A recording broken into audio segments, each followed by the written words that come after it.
भारत के अंदर क्या चल रहा है कुछ समझ में नहीं आ रहा है। किसान परेशान।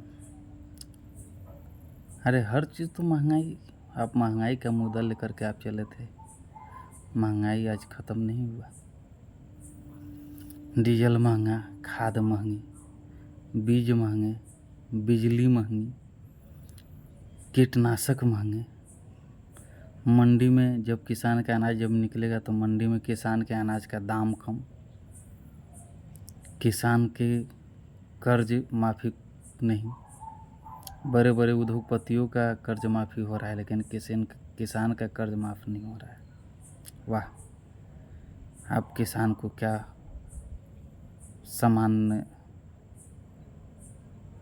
निधि जो दिए हैं, साल में 6,000 से क्या किसान का भला हो सकता है क्या? यूजीसी का कानून आया, क्यों आया? बहुत सारे कानून आने थे।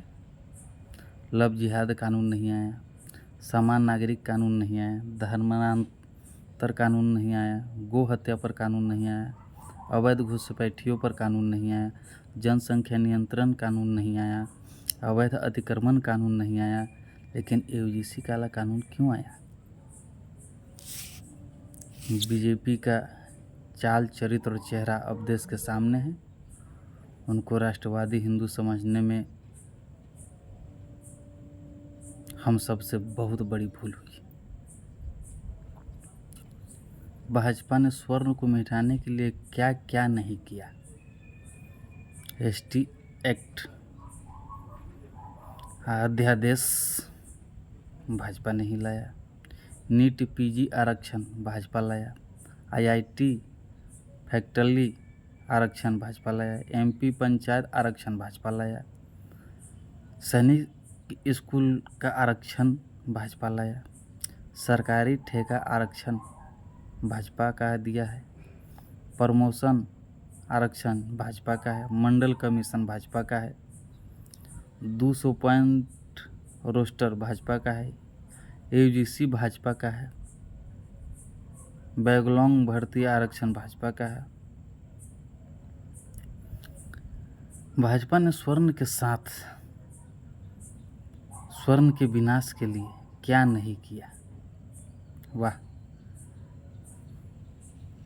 हमारे भारत का क्या सिस्टम है। यहाँ नेता एक्टिंग कर रहे हैं, एक्टर नेता बन रहे हैं, कॉमेडियन पत्रकारिता कर रहा है और पत्रकार कॉमेडियन कर रहे हैं। बिजनेसमैन सरकार चला रहे हैं और नेता उनके बिजनेस चला रहे हैं। पुलिस निर्दोष पर लाठियाँ चला रही है और दोषी उनको आदेश दे रहे हैं। न्यायालय अपराधी को बचा रहा है और बेगुनाहों को जेल में डाला जा रहा है।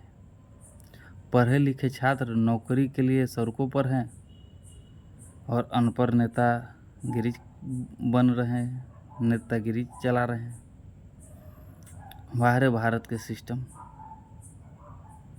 पढ़े लिखे छात्र नौकरी के लिए सड़कों पे हैं तो उन्हें कॉकरोच बोल करके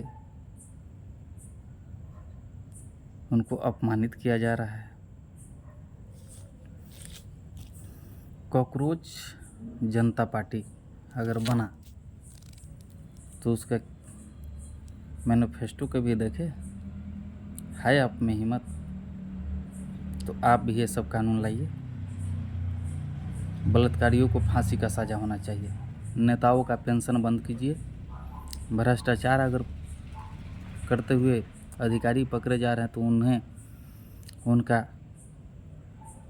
चल और अचल संपत्ति को जब्त कीजिए और उनको कम से कम 20 साल तक जेल में रखिए। हर सरकारी कामकाज में आप एक टाइम टेबल निर्धारित कीजिए कि यह काम इतना दिन के अंदर में हो जाना चाहिए, नहीं तो उस अधिकारियों पर कार्रवाई होगा।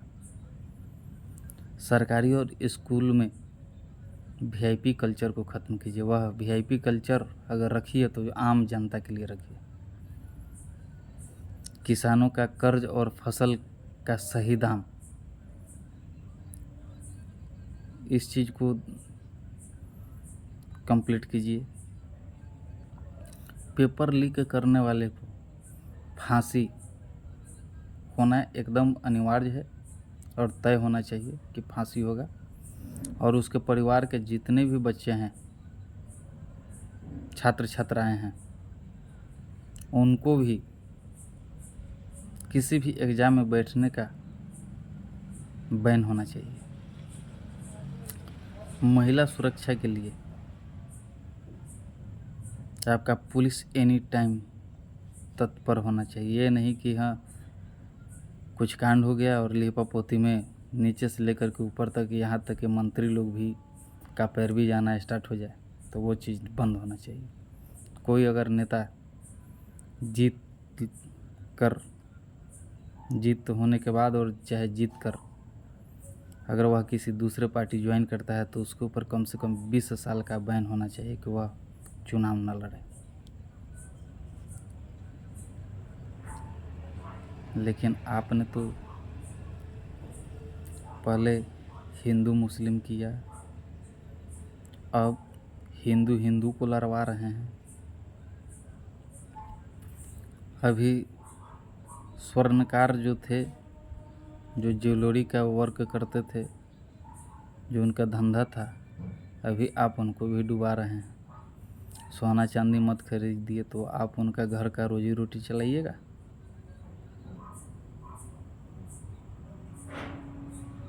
भारत में बिजली का रेट पर यूनिट बढ़ते जा रहा है, लेकिन भारत का ही बिजनेसमैन अगर वह दूसरे देश को बिजली दे रहे हैं तो भारत से आधा दाम में दे रहे हैं।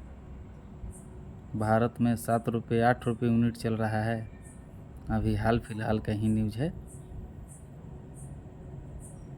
और दूसरे देश में जब भारत का ही बिजनेसमैन अगर वहाँ बिजली दे रहे हैं तो वहाँ 4 रुपये यूनिट चल रहा है। आखिर क्यों? एक कहावत, बहुत पुराना कहावत है कि आप भी उसी दौर में हैं और यह कहावत आपके ऊपर भी सटीक बैठता है कि लूटे के राज बा न लूटल त नादानी बा, आ केकरा से तू लाज करेला केकरा आँख में पानी बा। लेकिन अब यह भी नहीं चलेगा, क्योंकि भारत के हर जाति, हर धर्म, हर वर्ग, किसान, युवा,